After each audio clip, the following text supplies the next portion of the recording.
Now available in paperback and e-readers. John Haynes, A Thorn in My Side. The man who rules the world takes on an agent from the CIA, from the Black Boule, in this all-new John Haynes series adventure. Get your copy of John Haynes' A Thorn in My Side in paperback and e-readers at online booksellers everywhere.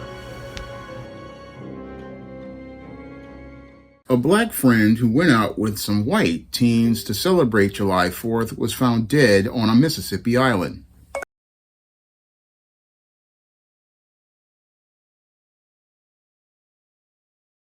This morning, the desperate search for answers in Mississippi after the death of 18-year-old Nolan Wells, authorities recovering a body believed to be the teen.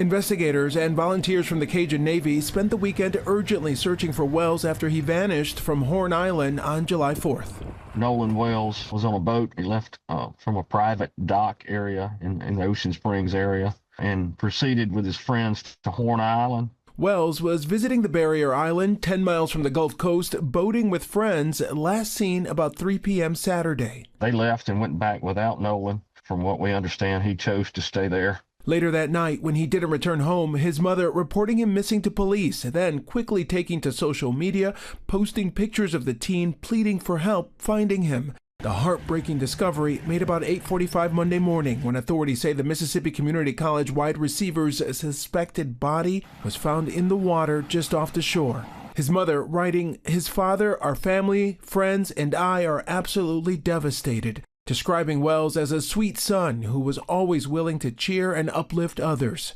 Now, investigators say they suspect he drowned, but they're still interviewing friends who were with him as they work to pinpoint what exactly happened. That's why we're still asking for information if anybody has anything, any knowledge. And that information, the sheriff says, will help them paint a better picture of what happened to Nolan in the moments before his death. A toxicology report from the coroner's office is still pending. Guys? Yeah, sad situation. We are definitely thinking of Nolan's family and just hoping that they'll get the answers that they desperately are searching for. Alex, thank you for being on this for us. Now, according to reports, 18-year-old Nolan Wells, a young black teenager, decided to go on a boat trip with 3 of his white friends to Horn Island in Mississippi to celebrate the July 4th weekend. And as Nolan Wells went to celebrate July 4th with his friends later claimed that Nolan decided to remain on Horn Island while they took the boat back to the mainland. And after they took the boat back to the mainland, Nolan Wells' parents started to become concerned when their son did not return home. Now, after seeing that their son did not return home, the Wells family then filed a missing persons report, and eventually authorities sadly found the body of Nolan Wells drowned on Horn Island, and dental records confirmed that it was his body that was found in the water off the coast of Horn Island. Now, in the aftermath of the death of Nolan Wells' parents are searching for answers as related to the possible cause of their son's death. However, when I'm looking at this story, it really looks quite suspect. Let me get this straight. The black kid who came to an unfamiliar space with a group of white friends decides to remain in this place while the rest of the white friends decide to go home. Didn't we used to hear stories like that in the Jim Crow South? This whole tragedy revolving around the death of Nolan Wells sounds really suspect to me. However, it's really par for the course as related to that area of the Deep South in Mississippi, where back in those dark days of Jim Crow, you would have this black guy who would think he's friends with some white folks, and all of a sudden, what would happen is that black guy would basically go out with those white friends one day to go out here and hang out, and the white guys would go out here and return and then say, oh, the black guy decided to remain in that place, and then mysteriously this black guy is either never found again or they wind up finding his body a couple of days later. And that's what really makes this whole story suspect to me, because this is the type of stuff that sadly happened a lot in the Jim Crow South unfortunately, to many of the black people who were a part of the class of people who thought that they were individuals, who believed in the whole concept of the great American melting pot, and wanted to go out here and believe that there was no thing like racism or white supremacy, and that the good white folks were basically looking out for them.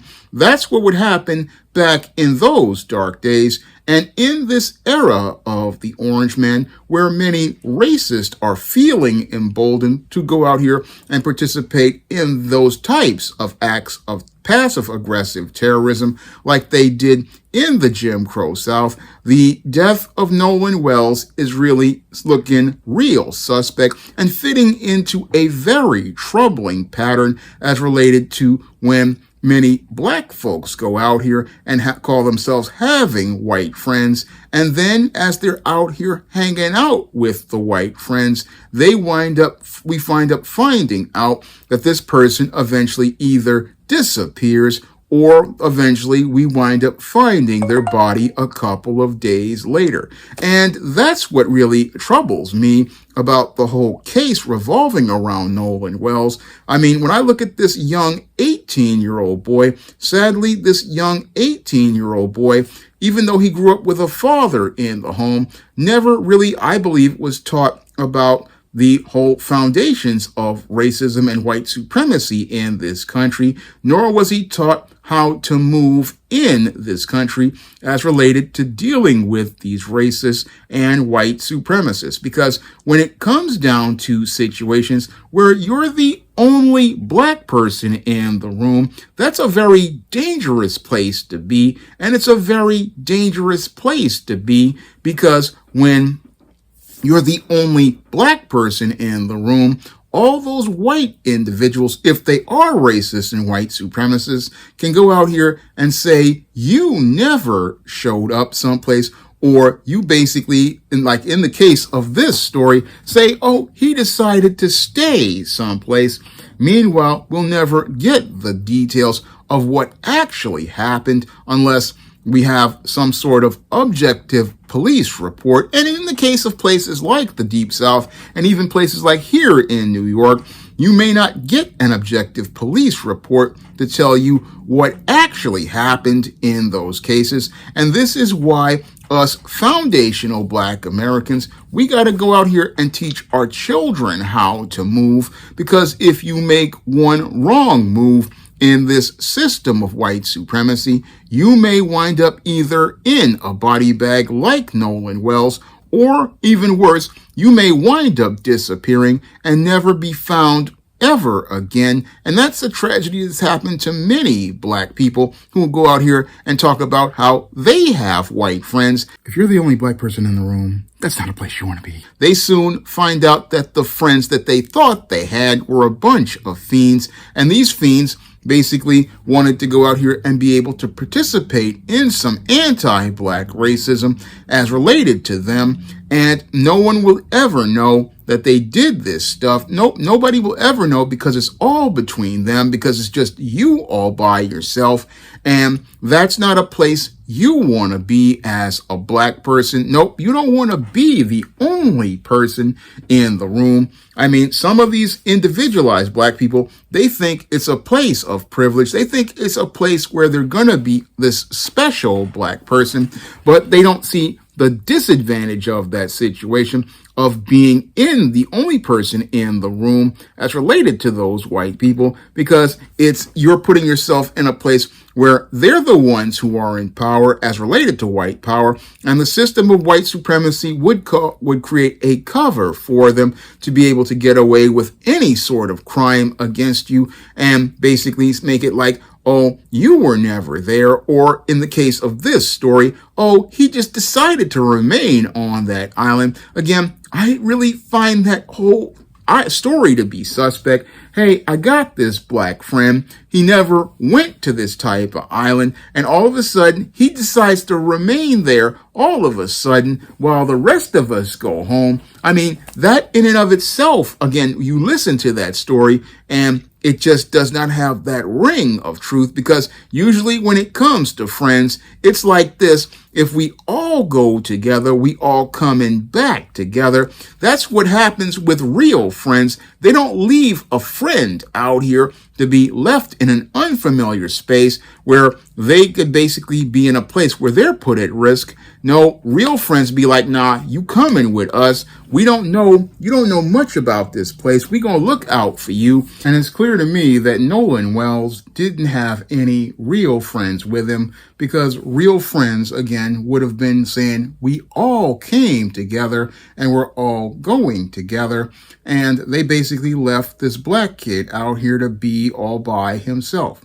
Now, when I look at Nolan Wells, his story eerily reminds me of that of Bakari Henderson. Now, Bakari Henderson was one of those black guys like Nolan Wells who thought he was an individual. And as he wasn't out here thinking he was one of these individualized black guys who had white friends that could go out here and date white women and get an opportunity at sexual access here in America, he then looked to go out and travel to Greece. And as he traveled to Greece, he decided to go out here and behave the same way and move the same way he did in America in Greece, and went to one of these bars and then just decided to casually take a picture with one of these white waitresses.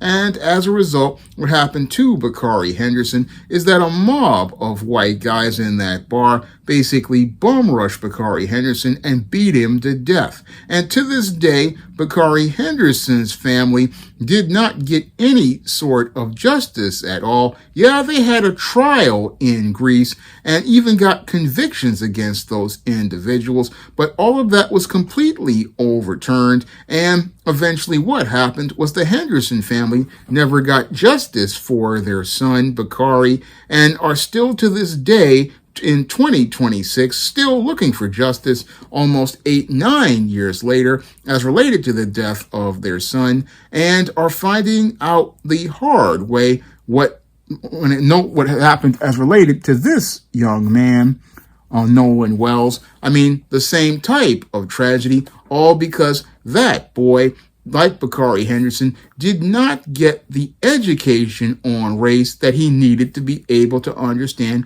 how to move in this world. One of the mistakes that I believe many baby boomers and Gen Xers make as related to raising children is going out here and making them think that they're part of some great American melting pot, and to go out here and believe that they can go out here and all get along, when in actuality, many of the folks you are around in this system of white supremacy, they will go out here and again put on a friendly face, but still see you as an enemy. And as they see you as an enemy, you're not aware of the target on your back out here in this world. That's what many young black guys like Bakari Henderson, when he was alive, and Nolan Wells don't understand. They don't understand that when you are a young black man, you have a target on your back, and you have to go out here and move accordingly in these spaces and understand one unwritten social rule that I basically had to learn way back in the 1980s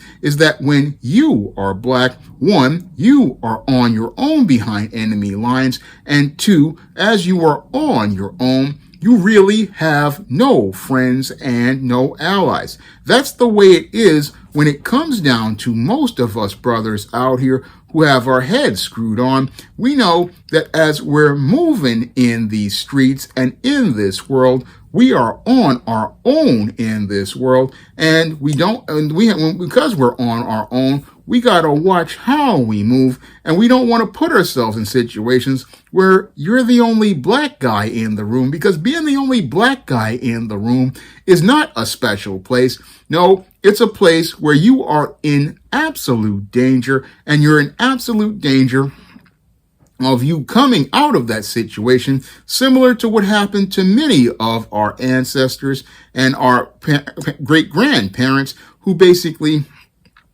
moved out here in them spaces and were either wound up never being found dead, or them basically never being found again as related to this system of white supremacy. That's what we gotta understand. Again, there are no individuals as related to being foundational Black Americans in this system of white supremacy.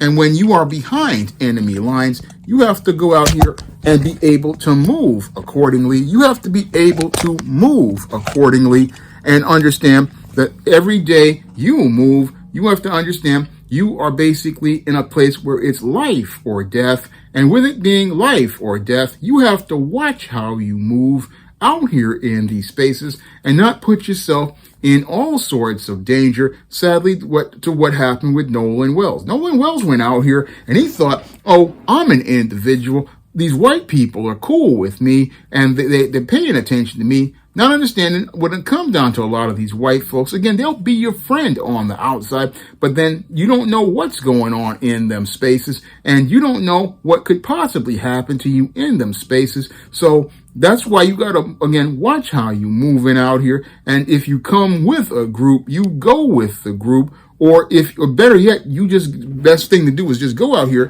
and be with some Black people. But even then, you got people out here. Again, it's very treacherous out here. But when I look at this Nolan Wells tragedy, again, the sad part is that it's par for the course as related to Black people here in America. And what's really even scarier than that is that even after the whole experiences many of our fathers, grandfathers, great-grandfathers, and great-grandfathers have had, this new generation is not getting the education they need on how to deal with the unwritten social rules of living in white supremacist America. And because they're not getting that education, they're winding up in situations like Nolan Wells and Bakari Henderson before him. And that's all because parents don't want to teach, because they want to go out here and live in denial and think, oh, everything is just A-okay. Everything is just all right out here. No, everything is not all right out here. And you need to go out here and educate your children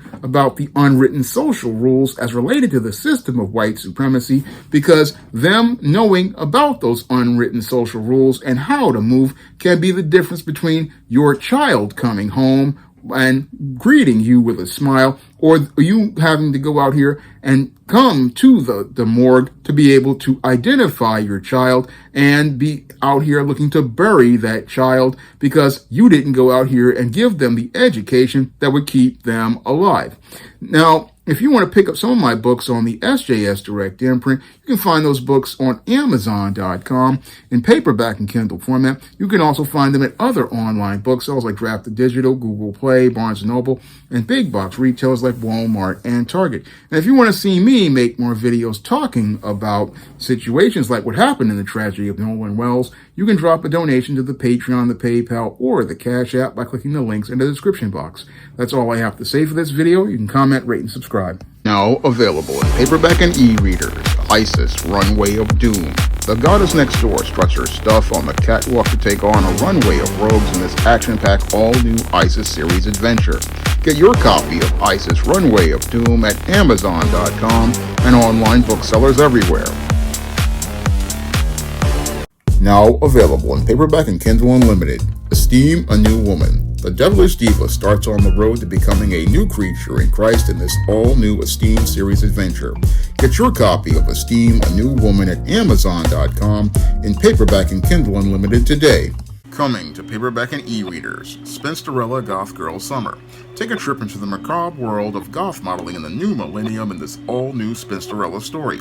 Pre-order your copy of Spinsterella Goth Girl Summer at Amazon.com and other online booksellers everywhere.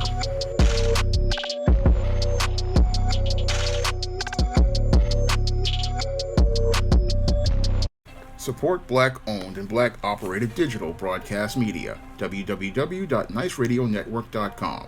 Nice Radio Network, broadcasting 24 hours a day, 7 days a week.